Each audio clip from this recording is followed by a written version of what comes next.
பூஜை சாமானுக்கெலாம் மஞ்சள் குங்குமம் வைப்போம். அது நம்ம எப்படி வைக்கணும்னா, குங்குமம், மஞ்சளில் எப்பவுமே சந்தனம் கலந்துக்கணும். சந்தனம் கலந்துட்டு பன்னீர் கலந்து வைக்கணும்.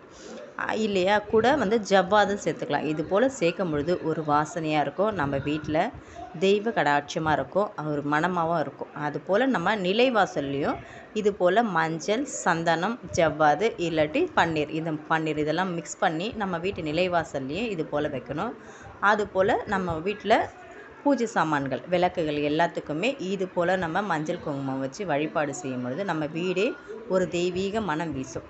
அதுபோல் நம்ம வீட்டில் சாமி படங்களுக்கும் எல்லாத்துக்கும் இது போலவே நம்ம மஞ்சள் குங்குமம் வைக்கும் பொழுது நம்ம வீடே ஒரு தெய்வ கடாட்சமாக இருக்கும். நான் இன்றைக்கி செவ்வாய்க்கிழமை 8லேருந்து 9 வரக்கூடிய செவ்வாய் உரையில் தான் ஐயனுக்கு இன்றைக்கி பூஜை பண்ணியிருந்தேன். வெற்றிவேல் முருகனுக்கு அரோகரா. நம்ம வீட்டில் பூஜை சாமானுக்கெலாம் மஞ்சள் குங்குமம் வைப்போம்.